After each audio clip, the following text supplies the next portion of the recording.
आज 5 से 6 नए मंत्री शपथ ले सकते हैं और शपथ ग्रहण समारोह को लेकर राजभवन में हलचल है, लेकिन संशय अभी भी बरकरार है। हरियाणा मंत्रिमंडल का विस्तार होगा या नहीं, इसको लेकर कोई भी साफ चीजें नहीं हो पाई है।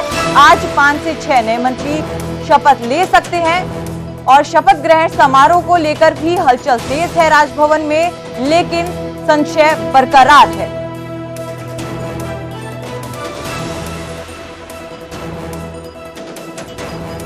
बारह मार्च को नायब सिंह सैनी ने मुख्यमंत्री के रूप में शपथ ली थी। उनके साथ 5 और मंत्रियों ने शपथ ली, लेकिन अभी भी 5 और 8 मंत्रियों के जो है वो स्थान खाली है मंत्रिमंडल में। लेकिन क्या मंत्रिमंडल का विस्तार आज होगा या नहीं, इस पर संशय बरकरार है। आज 5 से 6 नए मंत्री शपथ ले सकते हैं, जिसे लेकर राजभवन में हलचल तेज है। हमारे साथ खबर पे ज्यादा जानकारी देने के लिए अंकित दुदानी हमारे साथ जुड़ चुके हैं। अंकित, क्या कुछ जानकारी है आपके पास? बिल्कुल, आप देख सकते हैं कि हम राजभवन के सामने ही मौजूद हैं और राजभवन के सामने आप गहमा गहमी भी साफ तौर पर देख रहे हैं कि किस तरह की गहमा गहमी है। और ये गहमा गहमी सुबह से ही है। पुलिस का पूरा पहरा था।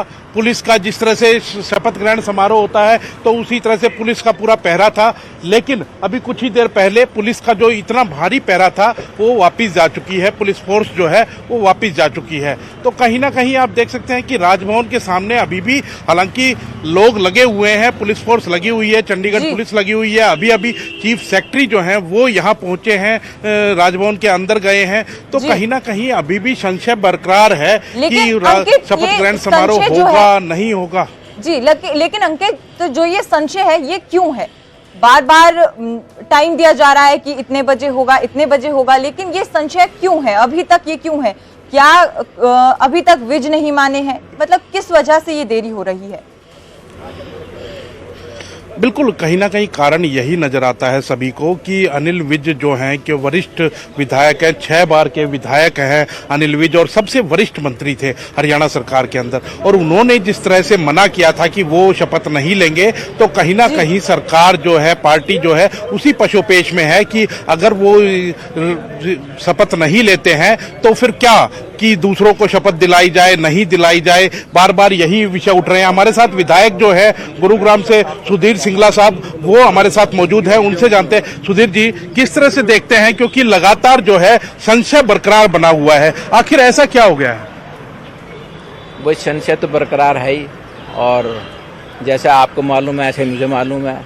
लेकिन मैं यहाँ आया था, अब तो यही कहूँगा कि देखने के लिए आया था।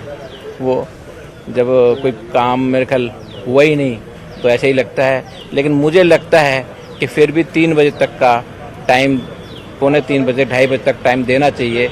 मुझे लगता है शायद शपथ समारोह हो जाए। तो कहीं ना कहीं आपको भी सूचना थी जब भी आप यहाँ आए थे कि शपथ ग्रहण समारोह हो रहा है? वही सूचना तो थी और न्या थी, वो तो बराबर हो गई ना। जब यहाँ कार्यक्रम, हमारा 11 बजे का कार्यक्रम हुआ ही नहीं, तो मुझे मैं तो उसको सूचना को सूचना ही नहीं मानता। क्या मानते हैं? एक मेरा सवाल ये भी है कि अनिल विज जिस तरह से नहीं माने हैं, क्या एक वो कारण हो सकता है कि शपथ ग्रहण ना हो?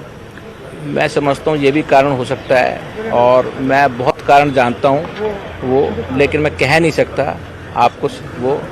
लेकिन मैं समझता हूँ कि 2-2:30 बजे तक शायद हो जाए। पार्टी का एक विकल्प ये भी हो सकता है कि बिना शपथ ग्रहण कराए ही जो 5 मंत्री बना दिए गए, उनके साथ ही लोकसभा चुनाव के अंदर चली जाए पार्टी। वो तो है ही विकल्प थोड़ी है, वो तो उस तरीके से तो है ही।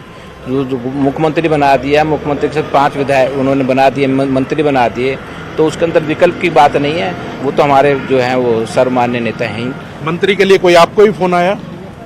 जो मैं कह तो रहा हूँ, जब फोन आया नहीं आया कोई बात ही नहीं हुई ना। जब 11 बजे की सेरेमनी टल गई तो ठीक है। तो ये सुधीर सिंगला साहब हैं, गुरुग्राम से विधायक हैं, और उनका आपने सुना कि किस तरह से वो कह ही रहे हैं कि 11 बजे, हालांकि वो ये अपने मुंह से नहीं कह रहे 11 बजे जब आया फोन और अब नहीं कुछ हो रहा तो नहीं आया समझो। और लेकिन फिर भी उनका दावा यह है कि 3 बजे से पहले शपथ ग्रहण समारोह होना चाहिए, वो भी उम्मीद जता रहे हैं।